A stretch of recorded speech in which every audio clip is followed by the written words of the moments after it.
আমার নতুন একটা ব্লগে তোমাদের সবাইকে স্বাগত। আজকে আমি রান্না করছি গোবিন্দভোগ চালের খিচুড়ি। চলো, তোমরা তো সবাই জানো খিচুড়ি কেমন করে রান্না করতে হয়, তবুও আমি কেমন করে রান্না করি তোমাদের সকলকে একটু দেখাই। তাহলে চলো কি করে খিচুড়ি রান্না করতে হয় তোমাদেরকে দেখাচ্ছি। প্রথমে কড়াইটা গ্যাসে বসিয়ে দিয়েছি, কড়াইটা গরম হতে দিয়ে দিলাম। এবার কড়াইতে তেল দিয়ে দেবো, সর্ষের তেল।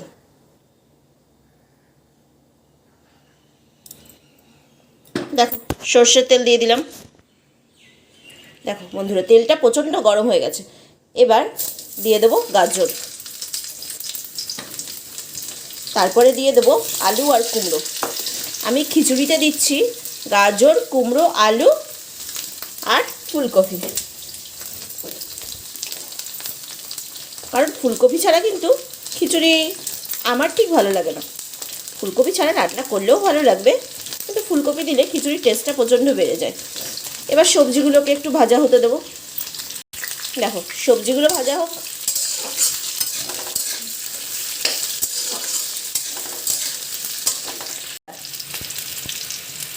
সবজি ভাজা কিন্তু আমার একদম রেডি। এবার সবজিগুলো একটা পাত্রের মধ্যে তুলে নেব। দেখো সবজিগুলো একটা পাত্রেতে তুলে নিলাম। এবার মশলাটা কষানোর জন্য কড়াইতে তেল দিয়ে দেবো। দেখো বন্ধুরা, কড়াইতে তেল দিয়ে দিলাম। তেলের মধ্যে দিলাম দুটো শুকনো লঙ্কা একটু ফাটিয়ে, তেজপাতা আর 5 ফোড়ন। দেখো একটু নাড়াচাড়া করে এই বাটা মশলাটা দিয়ে দেবো।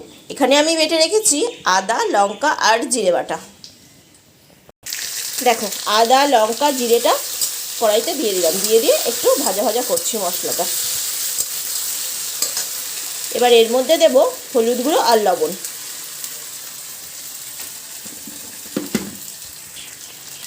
দেখো এবার দিয়ে দিচ্ছি স্বাদ মতো লবণ। এবার দেব হলুদ গুঁড়ো। দেখো দিচ্ছি হলুদ গুঁড়ো। খিচুড়িতে তো একটু হলুদটা একটু বেশিই লাগে, তাহলে খিচুড়ির কালারটা খুব সুন্দর আসে। দেখো বন্ধুরা, মশলাটা কিন্তু আমার একদম ভাজা কমপ্লিট। দেখেছো মশলা থেকে কত সুন্দর তেল ছাড়তে শুরু হয়ে গেছে। এইবার খিচুড়ির যেটা মেন উপকরণ সেটা হচ্ছে মুগ ডাল। মুগ ডাল না দিলে তো খিচুড়ি ভালোই লাগে না। এবার ডালটা দিয়ে দেবো। ডালটাকে একটু সঙ্গে ভাজা ভাজা হতে দেবো। দেখো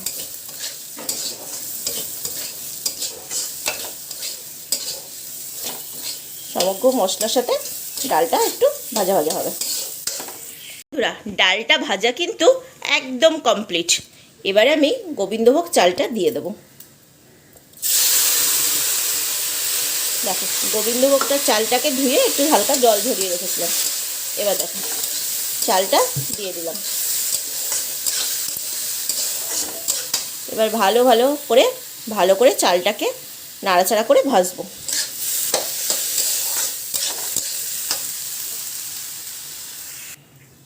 দেখো চালটাকে কিন্তু নাড়াচাড়া করে ভাজছি। দেখো খিচুড়ির চাল বা পোলাওয়ের চাল তুমি যতটা ভালো করে ভাজবে ততই কিন্তু জিনিসটা টেস্ট হবে খিচুড়িটা। দেখো অনবরত নেড়ে যেতে হবে, নাহলে কিন্তু নিচে লেগে যাওয়ার চান্স থাকবে।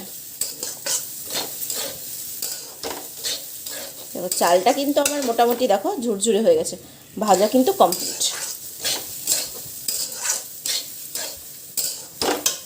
বন্ধুরা, খিচুড়ির চালটা তো ভাজা হয়ে গেছে।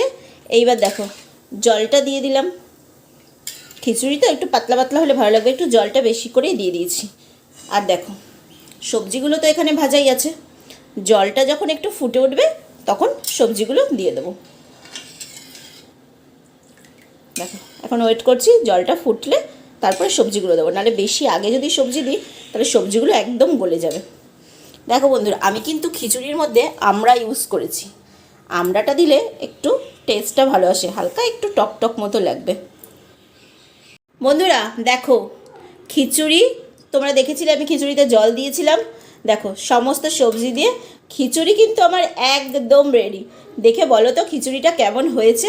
আর দেখো সুন্দর একটু গন্ধের জন্য একটু উপর থেকে একটু ঘি ছড়িয়ে দিলাম, যাতে খিচুড়িটাতে একটু সুন্দর ভালো একটা গন্ধ দেয়।